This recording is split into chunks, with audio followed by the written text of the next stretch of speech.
ঠান্ডা না গরম, কোনটা লাগাবো? চোট লেগেছে, ঠান্ডা লাগাবো না গরম লাগাবো? পা মুচকে গেছে, ঠান্ডা লাগাবো না গরম লাগাবো? কোমরে ব্যথা, তখন কি করব? খুব কমন সাধারণ প্রশ্ন সবার মধ্যেই আসে, কখন আমরা ঠান্ডায় ব্যবহার করব, কখন আমরা গরম ব্যবহার করব। চলুন আজকে এটা নিয়ে আলোচনা করি। নমস্কার, doctor Kaustav Debnath, consultant orthopaedic surgeon. ঠান্ডা বা গরম এই যে রেমেডিটা, মডালিটি, ট্রিটমেন্ট মডালিটি, এটা সেই প্রাচীন কাল থেকে ব্যবহার হয়ে আসছে। যখন ঠান্ডা লাগানোর দরকার তখন গরম লাগিয়ে ফেললে কি হবে, কতটা ক্ষতি হবে?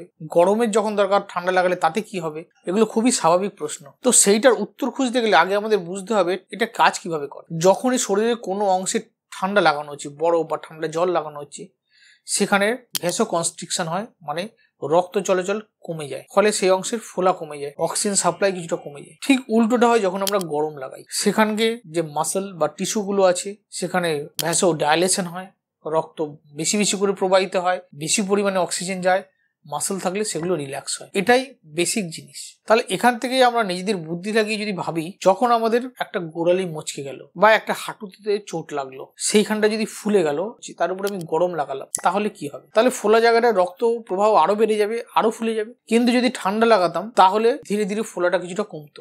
যখন আমাদের কোনো অ্যাকিউট ইনজুরি হয়, কোনো ট্রমা হয়, চোট আঘাত লাগে, সেই সব জায়গাগুলোতে আমরা ঠান্ডা লাগাই, ঠান্ডা সেক দিই। কিন্তু শরীরের যেখানে, মনে করুন আপনার ঘাড়ে বা পিঠে বা কোমরে যেখানে মাসলস আছে, স্পাইনাল মাসলস আছে, গ্লুটিয়াল মাসলস আছে, সেইগুলোর মধ্যে একটা স্প্যাজম হয়েছে, টান ধরে গেছে, সেখানে যদি আমি ঠান্ডা লাগিয়ে ফেলি তাহলে মাংসপেশিগুলো আরো বেশি সংকুচিত হবে, ফলে আপনার কষ্টটা আরো বেড়ে যাবে। সেখানে আবার মাসেলকে রিল্যাক্স করার দরকার, সেখানে ঠান্ডা না দিয়ে বরং গরম দিতে হবে। গরম দিলে ধীরে ধীরে মাসেলটা রিল্যাক্স হবে, আপনার সিমটোমেটিক্যালি রিলিফ হবে। তাই যেখানে মাসেল রিলেটেড প্রবলেম, অর্থাৎ যেখানে মাসেল বাল্কটা বেশি, ঘাড়ের শুরু থেকে একদম কোমরের নিচ অবধি, এমনকি থাইয়ের মাসেল বা কাপ মাসেলেও যদি কোনো সমস্যা হয়, সেই সব জায়গাগুলোতে আমাদের ঠান্ডার থেকে গরমটা ভালো কাজ করে। ক্রনিক প্রবলেম অনেক দিন ধরে যেটাগুলো হচ্ছে, গরম সেক দিন। এখন ঠান্ডার জায়গায় গরম দিয়ে ফেললে, গরমের জায়গায় ঠান্ডা দিয়ে ফেললে কি হবে? তাতে মেন রোগটার খুব বেশি ক্ষতি হবে না, কিন্তু তার যে সিমটমস, কোমর থেকে একটা নার্ভ বেরিয়ে পায়ের দিকে গেছে, নার্ভের কষ্ট হচ্ছে, আপনার দেওয়ার দরকার গরম, আপনি ঠান্ডা দিলেন, তাতে নার্ভ ইনজুরিটা বাড়বে না, কিন্তু নার্ভটা এমট্রাপ্ট হয়ে যাওয়ার জন্য যে ব্যথাটা হচ্ছে, সেই ব্যথাটা হয়তো পেরলো, ভিতরে প্যাথোলজিতে খুব একটা চেঞ্জ হলো না। নেক্সট প্রশ্ন, যে ঠান্ডা বা গরম কতক্ষণ লাগানো যায়? মোটামুটি কোনো জায়গায় ঠান্ডা বা গরম 15 থেকে 20 মিনিট ঘুরিয়ে ফিরিয়ে লাগাতে আমরা বলি। অত্যধিক গরম লাগালে যেমন বার্ন হয়ে যেতে পারে, অত্যধিক ঠান্ডাতেও ফ্রস্ট বাইট হয়ে যেতে পারে।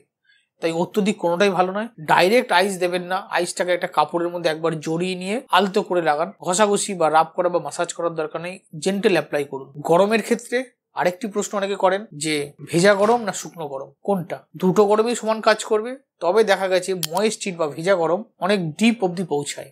নর্মাল শুকনো গরম যতটা ডিপে যায় তার থেকে ভেজা গরম বেশি ভিতরে গিয়ে কাজ করতে পারে। ময়েস্ট হিট মানে একটু হালকা গরম জল করে নিলেন, তাতে একটা হ্যান্ড টাওয়েল ভিজিয়ে স্কুইজ করে নিংড়ে নিয়ে যে গরম ভেজা ভাবটা, সেই স্টিমটা, সেটা আপনি ব্যথার জায়গায় ধরুন।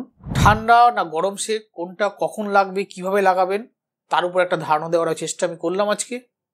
আশা করি এতে আপনারা সবাই উপকৃত হবেন।